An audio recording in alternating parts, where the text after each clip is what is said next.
Am the Possible podcast experience, the place where possibilities become perspective. Guys, welcome into the space and into the place. Today, we are talking about being stuck and not moving forward. Why am I stuck and I'm not able to move forward? If that's you, then today's episode is for you. Now, one of the major reasons that many of us are afraid, or I should say, why we're stuck, is because we're afraid. There's this fear factor that's showing up in our lives. I don't know if you guys have ever watched the show Fear Factor. I'm a big fan, and they just wrapped up like a new season. They kind of took a different spin on this season's show, but um, Fear Factor is based upon taking everyday people and putting them in a scenario that terrifies them. Right? It's a task or some sort of challenge that they have to volunteer to do. No one's forcing them to do it, but there's a prize, right? There's something at the end, right? You're competing for, I believe it was like $50,000, but I'm going somewhere with this, right? I'm setting it up, right? And so there's this fear that's presented through these different challenges, but there is a prize at the end. There's something for you to win. There's this incentive. And so you still have to decide, is this thing going to defeat me? Am I not going to move forward? Am I going to be paralyzed with fear? Am I going to find a way to talk myself out of it? Am I not going to do it, or am I going to tap into something within me and recognize that this thing terrifies me, but like we like to say, right? Do it scared. I'm gonna do it anyway.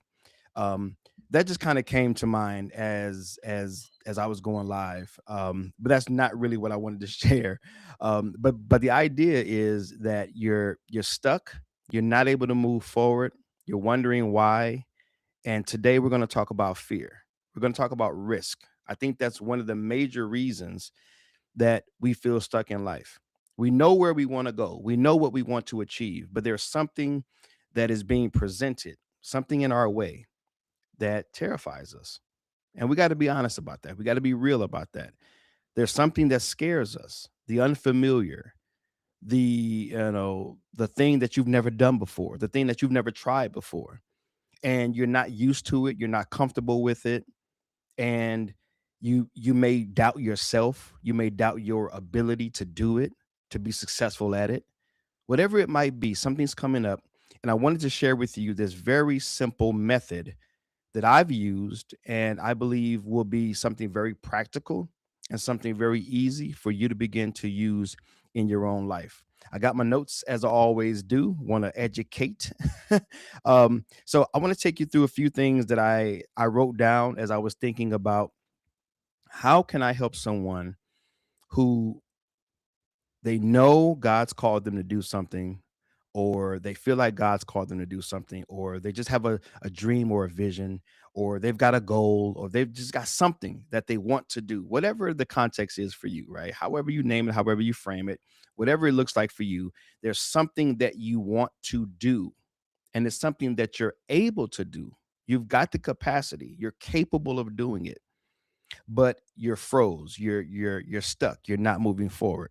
Well, the first thing that I want to introduce to you, and then I want to circle back, it's called my M&M method. My M&M method, it's made up of make it up and move, right? M&M, make it up and move. The first thing that I wanted to share with you is I want to kind of open you up to some awarenesses around some of the things that's happening sort of internally and in the background, and then we'll get to the application. Okay, so I'll share a few things that's going to lead up to helping you to apply this, because I think that the awareness is very important. It's important that you have the awareness before the application. This is kind of a new thing that I'm starting to kind of hone in on as I began to teach these specific methods. I want to begin to really get good at you know helping you to gain whatever awareness you need, and then moving you into whatever application, right? The actual steps that you need. So the first thing that I want to make you aware of is that we are living in the land of make believe. All right. I don't know if you know that or not, but that's where we are. I don't know if you grew up. I grew up in the 70s, the 80s, and 90s, right, as a child. And there was this show, Mr. Rogers' Neighborhood, right? If you remember Mr. Rogers' Neighborhood, and if you're on live on LinkedIn, live on YouTube, drop a comment, Mr. Rogers, just in the comments, just Mr. Rogers, right? If you're feeling me on Mr. Rogers. But there was a show called Mr. Rogers' Neighborhood, and Mr. Rogers would come in every day, and he'd sing a little song, and he'd take his shoes off and change his shoes and take his jacket off and put on his little sweater, and he'd sit down and he'd do arts and crafts and whatnot. But at some point, Mr. Rogers is going to move us, the audience, into a focus on this little choo-choo train, on this little train that had this little track, and it would go through this tunnel. And when it went through this tunnel, it would go into the darkness. Like the whole screen would go black.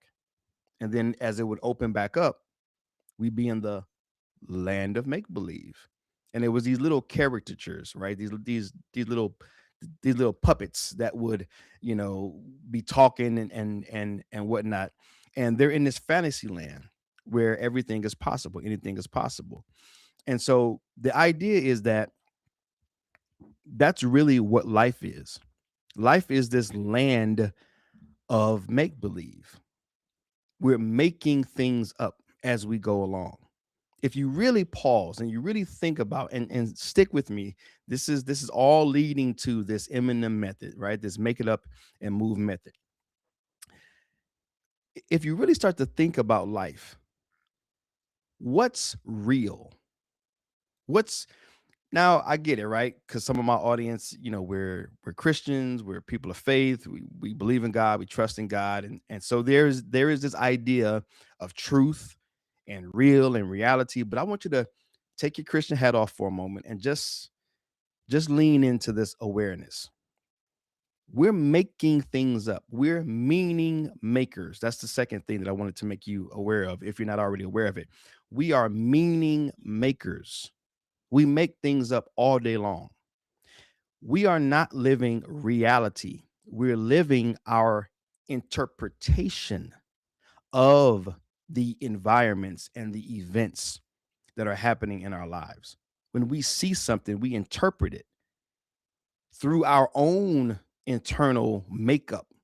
I won't even get into that, but let me just drop a little something on you there.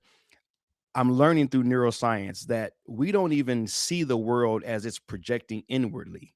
Like the world is happening outside and like we're taking in that information. Really, what's happening is we're projecting like a movie projector, we're projecting outwardly the conditioning that is within us. So a lot of what we see on the outside is being shaped. Our perception of what we see out here is being shaped by the inner life, the inner world that we've trained and that we've conditioned. And so when we see something, that's why two people can see the same thing, but see it totally different ways. That's why one person can see it being a good thing and another person can see it being a bad thing. It's all based upon how they are projecting from the inside out. And so we got to understand that if we want to get unstuck, if we want to move forward in life consistently, moving forward, consistently trying, consistently seeing progress in our lives, we have to take back the autonomy, we have to take back the ownership, and we have to really come to grips with this awareness, training this awareness that I am a meaning maker, being aware that I am projecting outwardly from an internal state. And what I've constructed on the inside, the concept, the conversations, the capacity that I've cultivated within me, that is shaping, it is influencing, right? What it is and how I see the things that are happening outside of me. This is all going to play into this method, right? So I wanted you to first be aware that we are in the land of make believe. We are making things up. When you see something happening, you, without even thinking about it, it's on a default. mode in our brains. It's like default. We see things, we interpret things. Oh, that's good. That's bad. That's right. That's wrong. We do it all day long. I forgot what the number is, but we make something like it's like in the thousands of decisions per day. We're not always conscious to the fact that we're making these decisions. They're little micro decisions. We think of decisions like, oh, should I go to the store or not? Decision. Oh, should I write that paper or not? Oh, should I start my or not? Right? Those we think are decisions. But decisions are picking up this pen. Decision is putting down this pen. Decision is going live this morning. We're making decisions all day long. And so we are making up the meanings of the things that are happening around us, things that are happening to us, things that are happening through us. And so when you begin to be aware of that level of autonomy, that God given gift to make things up, it it primes you for the method that I'm going to share with you, because when you understand that you're the one that's making it up, you begin to empower yourself. You begin to inspire yourself because you understand now that things don't have authority over you. Things don't have as much power as you've been giving them. You don't see the world the same way anymore, right? As we're projecting out, when you understand that we're living in the land of make believe, that we're all making things up to fit the into the scope, into the realm of the world that is within us.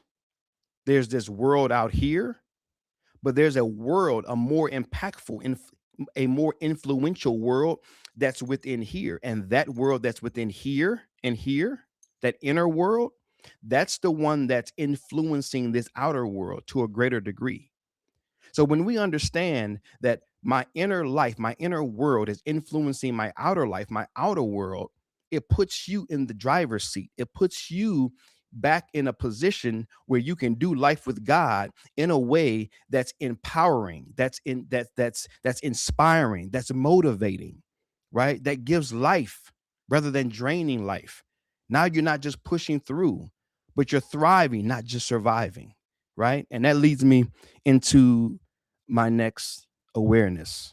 And that's how the brain works. The brain, I don't know if you know this or not. Some of you do. So it's a refresher course. But if you don't know this, it's really important that you do. The human brain is not built to thrive. It's built to survive. The brain is built, constructed to keep you alive. Self-preservation. It is to keep you alive, not to thrive. So let's break this down. To thrive means to go for your goals, right? That's what this whole show is talking about. To thrive means to go for your goals, to go for your vision, to go for your dreams, to pursue that better life, to pursue all that's possible. That's thriving, taking care of yourself, practicing self-care, practicing mindfulness, right? Doing things that bring about health on your physical level, mental level, emotional level, spiritual level, right? That's thriving. But those things require effort, work. Those things require actions that we're not always brave enough to take, courageous enough to take. And that's why I started with the fear factor. There's a fear factor that's happening that's keeping you stuck. There's a fear factor that's happening that's preventing you from moving forward.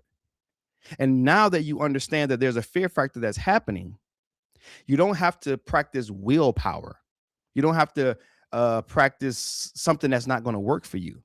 But you can begin to, from the inside out, build a whole new narrative, build a whole new idea of yourself, build a whole new framework for who you are and how things are, in such that you begin to move forward effortlessly. You begin to take chances, risks. You begin to move forward because it's becoming who you are, not just who you desire to be. Sometimes we want something, but we don't know that we need to become someone to ourselves that's worthy of that thing. Because sometimes we're praying for something that internally we don't feel that we're even worthy of having. Sometimes we desire things, whether it's from God or from other people, but we don't, the concept that we have of ourselves, we don't really believe that we're capable of it, that we're worthy of it. We don't really believe that we can handle it, manage it, maintain it. And so a lot of times there's this internal concept, right? The self concept that's fighting against your prayers and your desires and your moving forward. Many times that's why we're stuck, because the inner concept, the old person, the old man, the old woman is saying what you're asking for, what you're praying for, that's too big for us. We can't handle that. That doesn't align with who we really believe we are. And so life has to course correct. Life has to realign with who we actually believe that we are. And so going back to the brain is built for survival. It wants to keep you alive. What does that look like? It looks like the bare minimum. It looks like having just enough food, having just enough money, having just enough whatever, just enough, bare minimum, not abundance. This is not some prosperity preaching, by the way, but it's not about abundance, not having more than enough, not taking risks, not doing the things that life has to offer, not believing God for the bigger things of life. Surviving is, can I just make it through the day? Can I just make it to my next paycheck? Can I just get by? And that's the mode that a lot of us are on. And that's why we're stuck. That's why we're not able to move forward, because fear grips us and says, out there, the unfamiliar, out there where dreams come true, out there where the possibilities become perspective, out there where things happen, out there where the things happen that I want to be a part of, out there, that's risky. That's terrifying. That's not in alignment with who I believe I am. I'm afraid to go out there, right? And so the brain says, listen, let's not do that. That is a threat to our survival. And the brain can't tell the difference. That's why dreams scare you. The dream isn't real. You go to sleep at night, you have a dream, and it wakes you up, and you're like, oh my God, oh my God. It's not real, but it still scares you, because the brain can't tell the difference between reality and a dream, truth and a dream. That's why every Halloween we can go to Knott's Berry Farms or Not Scary Farms. And as soon as we get out the car, or we can go to Universal Studios, wherever they have these big haunted houses, right? We know that these are everyday people dressed up in costumes. But the minute we get out the car, we're on edge. Oh, where they gonna jump out from? Oh, what if one like runs up on me? We're already in fight or flight mode. And some of us are going through life on fight or flight mode. We're going through life like we're going through a haunted house, afraid of what might jump out, afraid of what might go wrong, afraid of losing something. And the truth is, most of the things that scare you, that create fear within you, that creates hesitancy within you, that creates, you being paralyzed, the things that are holding you back, most of those things, most are not detrimental to your actual physical health. They're not they're not life or death. For example, you may want a new job, and someone's hiring. Let's just say big companies, hiring. You could submit your resume. You could do the interview thing, right? But let's just say, for example, the CEO walks out the building. And I'm just making something up, right?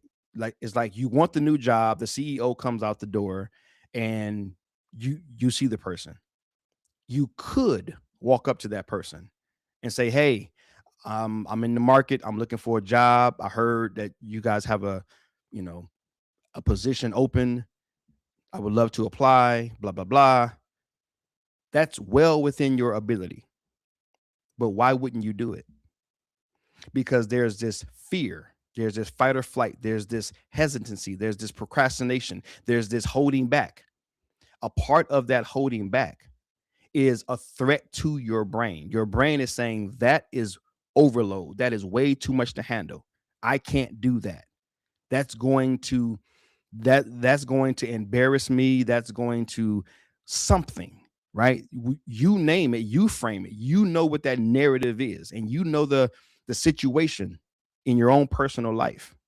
My job is just to bring this stuff up. My job is just to bring awareness to it and then give you some application on how to get past it. But you know what that thing is for you. It's well within your ability, but you don't do it. You hold back anyway. This is the reason why. The brain is saying that is terrifying. It risks our safety. Survival mode is about safety, about the familiar, about routine, about what's comfortable, about what I've already done, what I've always done. It's about pattern, right? I'm actually working on, and this is just a plug for another workshop based upon this other method, just really helping to break down the fact that your picture, the picture that you have of yourself, that determines the patterns that you involve yourself in, those routines and those patterns. That's what dictates those things that you do on repeat mode, those repetitions, right? Those things that you always do. That is what's leading to the possibilities that you're able to tap into. So it goes picture, patterns, possibilities. Guys, if your pattern has always been get right up to the line, but fall back, about to reach, but then fall back. You're training that. That's a pattern. Failure becomes a pattern, just like success becomes a pattern. And the good news is that we can train this thing, right? So I'm giving you a lot of awareness. So let me get into the application. All right. Let's get into the application. All right. And then I'm going to give you one more little bonus kind of thing to focus on this week. All right. Number one, understand that there's a 3-step process. Okay. Meaning, mood, movement. Meaning, mood, movement. All right. 3 M's. The meaning determines the mood or the feeling, which determines the movement. If I see something in front of me and I assign it the meaning, remember, I'm the meaning maker and we're living in the land of make believe. Whatever I make it to be, I believe. Make believe. I make up what I believe. Okay. So if I make it up, I believe it. There it is, right? Belief dictates behavior. Behavior dictates results. Results reinforce the belief, and the vicious cycle continues. I'm going to say that one more time for the people in the back. All right. Someone needs to hear that. Belief dictates behavior. Behavior dictates results. Results reinforce belief, and the vicious cycle continues. If you want to break the results or change the results, change the behavior.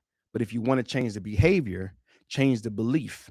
And if you want to change the belief, you got to start with being. Who are you being?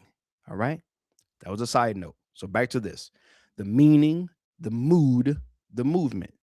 If you control the meanings that you assign something, you control the mood, AKA how you feel about it. And through that feeling, you can actually change the actions or the movement that you take.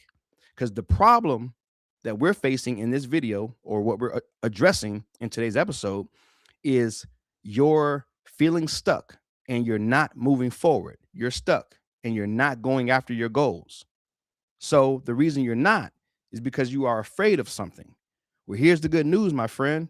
You can give that thing a new meaning. And by doing so, you can create a new feeling around it. And by doing so, you can start to actually self-motivate, pushing yourself out into this world, pushing yourself forward into that thing. See how that empowers you, how that regulates you, how that moves you. This is all possible. This is all possible. I've seen it done in my own life. This is all possible. The other day, I'm gonna tell one story, and then I'm gonna get into into the application. Um, a couple of weeks ago, for my birthday, actually, I had been wanting to go, um, and well, actually, just for my life, just in my life in general, I had been wanting to go to this wellness spa out in LA. And well, in general, I just wanted to go to a wellness spa in general, but I found one in LA that was, excuse me, that aligned with everything that I was looking for. And so you go in, you do the yoga, you do the stretching, you do the mindfulness, all of that, stuff. And then you go to the hot sauna, you're sitting there, and then you go into this cold plunge room, and they've got three tubs. One is, just for the sake of me explaining it, one is cold, one is cold, and one is cold, cold, cold, cold, cold, cold, cold. Make your body shiver cold, right? Now you got the three choices, and I was with a group of people, and I think one or two of them got into the cold one. I think maybe one person got into the colder one, but wasn't nobody messing with that cold, cold, cold one. So you do two rounds. So I got into the first one because I had been doing cold plunges for a while and kind of ice baths for a while because I got into that a while back. So I got into the first one, and yeah, it has some bite to it. Like, oh boy, this got some bite. Now, I didn't tell nobody, right? That ego was kicking in, but that one has some bite. Like these professional ice baths, like it's lined with like this metal, and like it's real. Saint, I do cold plunges, in my swimming pool in the morning. That's cold, but this pool was real cold, right? But I had already opened my mouth and said, I'm gonna do this one first, then I'm gonna do the big boy, like the 30 something degrees big boy. So we did that one, cool, circle back around. Okay, now it's time to do the big boy. Well, the lady goes to kind of prep it for me, and she says, oh my God, there is a sheet of ice. She says, this thing has never gotten this cold. There's a sheet of ice covering the bath, big old block of ice, like that thick.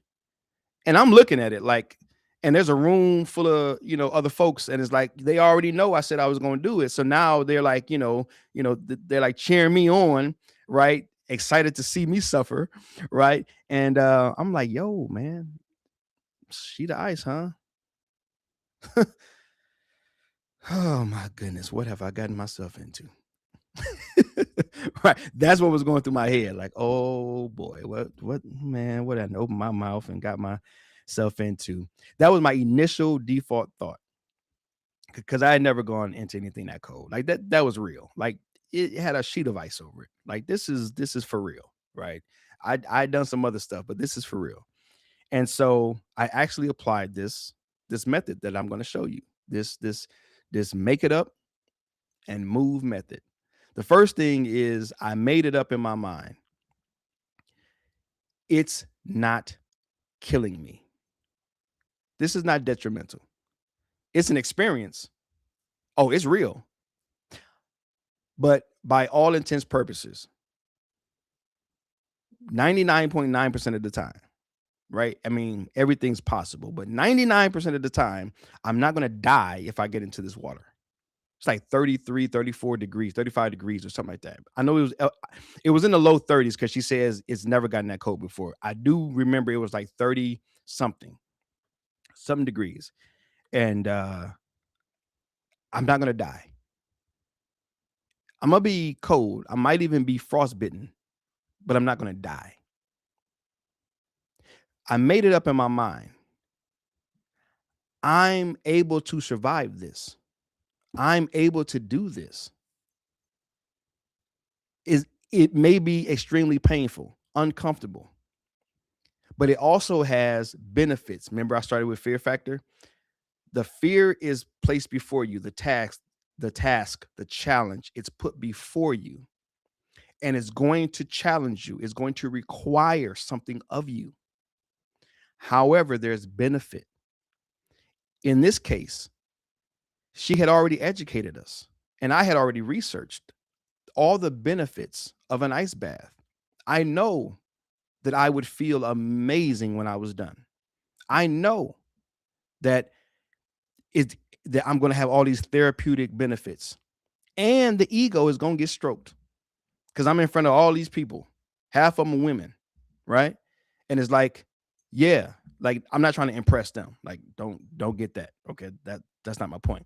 But there's something about the guy, and when there's women, is like the ego even gets even higher. Like I'm not gonna look like no punk, right? I'm gonna just be full transparency. Like there is an ego there, right? We all got one.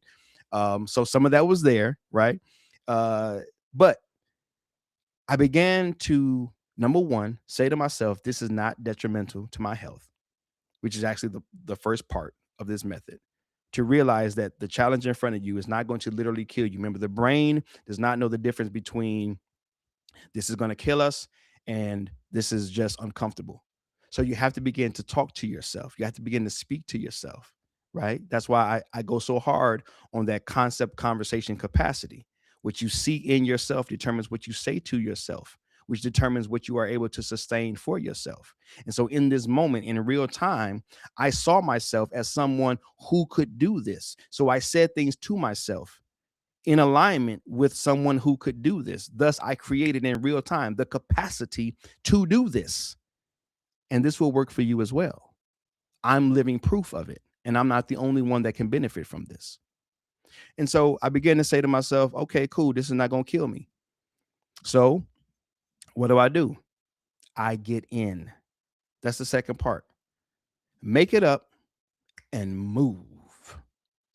There's scientifically been proven that if you wait past, I don't know how many seconds, but like when you're faced with something, if you wait too long, you will talk your way out of it.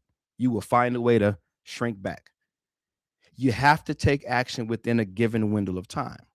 What did they say? The opportunity of a lifetime must be seized within the lifetime of the opportunity. That can play here as well, right?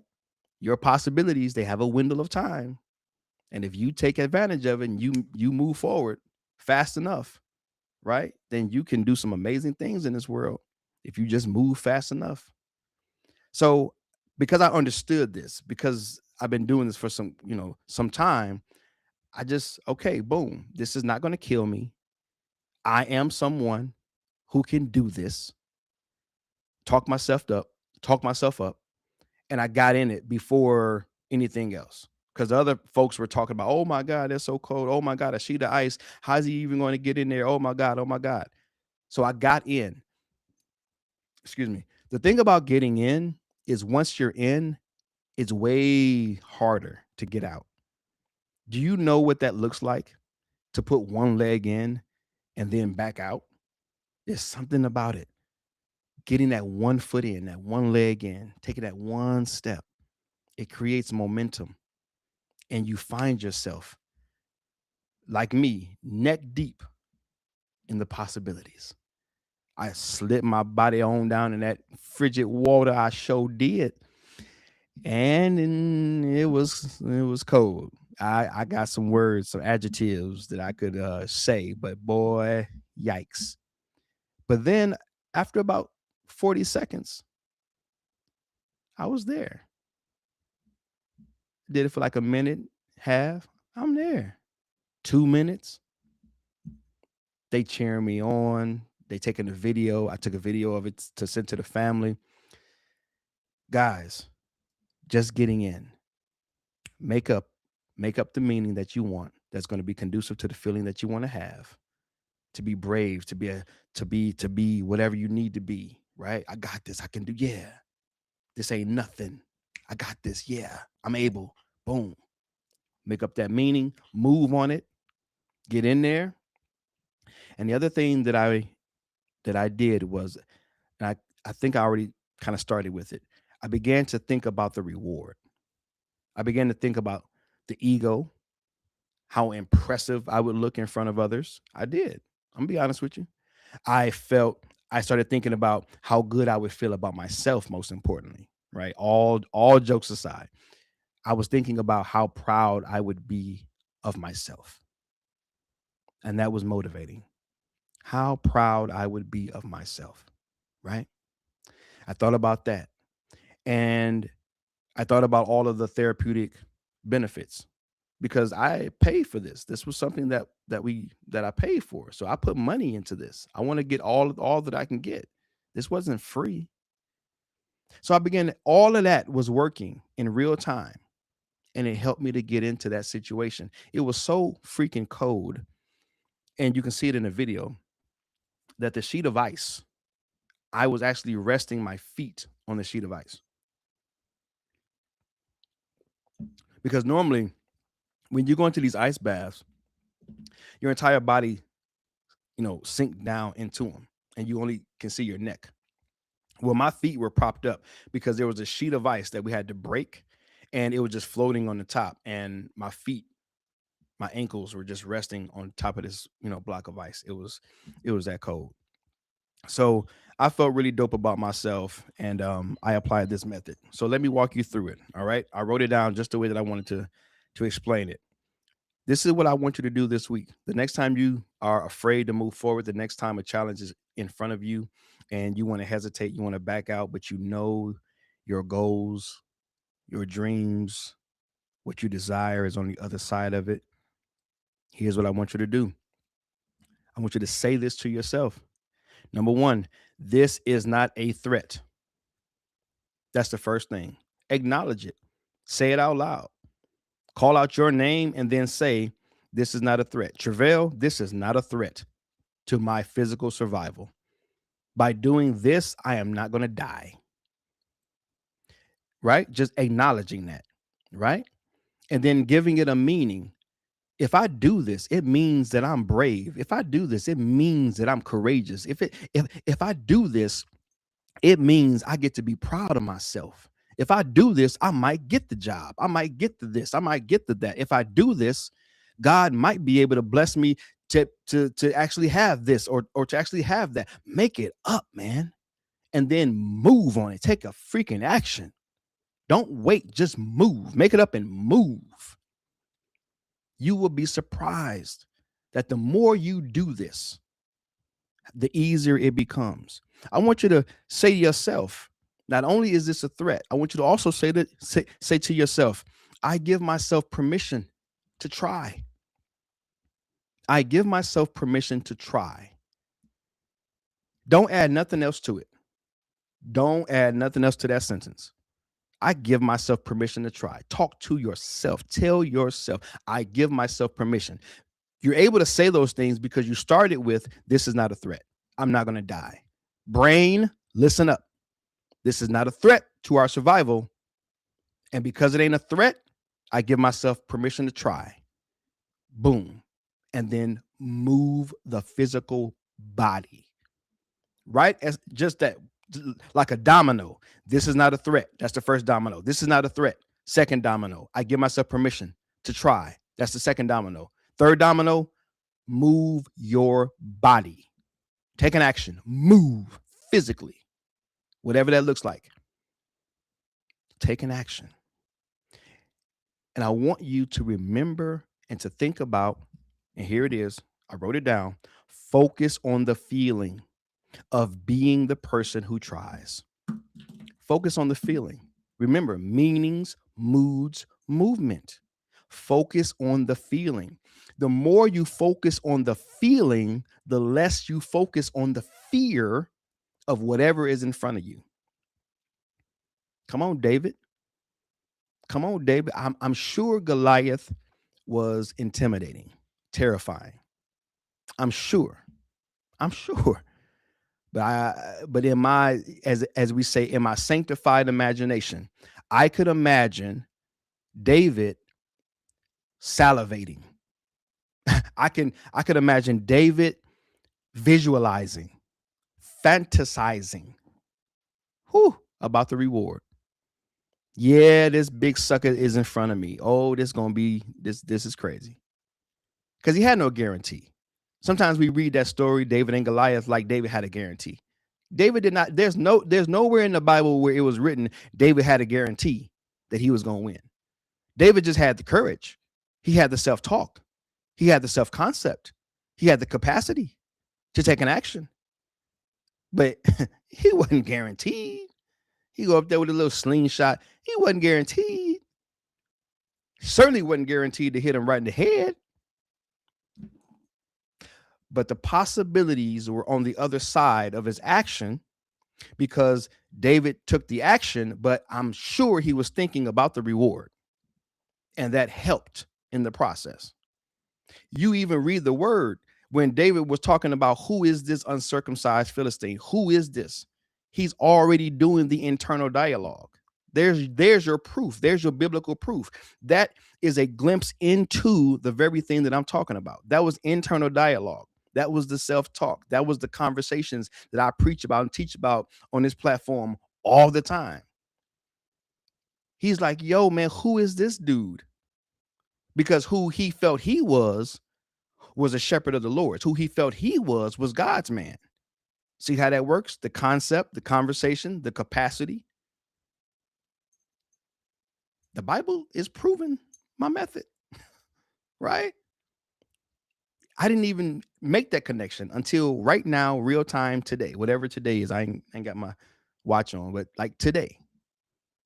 So there's your proof. But that's the method, man. That's the method, not the method man. Although I grew up in the 90s, baby, the method man, early 2000, the method man, METHOD man. And no, I'm not from the East Coast. I'm from the Chi and Toledo, Ohio. Shout out to all of my Toledoans. But nah, man, grew up on the method man, Wu-Tang, all that good stuff. But yeah, man, that proves the method, right? So there it is, my M&M method. Make it up and move. Hope and pray that this has blessed you, man. I want you to put this to action in your life. Do it.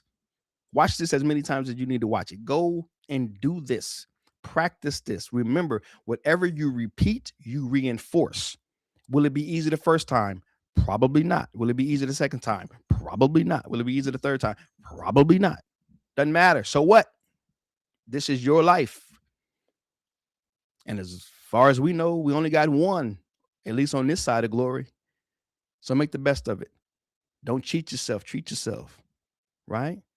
Do what is possible. And here is a method that will help you to do it. All right. Hope and pray that this has blessed you, added some value to your life, gave you some awarenesses, gave you some application. Now it's in your hands. The power is with you. Right. I don't know if that was a movie or not, but just sounded right. The power is with you. The power of possibilities are with you. So go out and do something with it. All right. Love you guys. Praying for you guys. Believing in you guys. Listen, man, share this with somebody. You ain't the only one that needs this. All right. If you tuned in, you tapped in, share this episode with somebody who needs to be encouraged, someone who is in a season of their lives where they're in like that crossroad or that transition and they need some pick me up, some boost, some support. Share this out, man. Share this with your family, with your friends, with your coworkers, with folks in your life that matter, that you really want to see win, right? Share this out, man. If you have any questions, always in the comments, drop your questions. I do episodes based upon your questions. I'll fill up all the links and everything as soon as I'm done wrapping this up today. But until next time, man, love y'all, praying for y'all, believing in y'all. This is Treveal C.W. Lynch, Mr. What? This is the I Am the Possible podcast experience, the place where possibilities become perspective. I am done. Have an amazing day. God bless.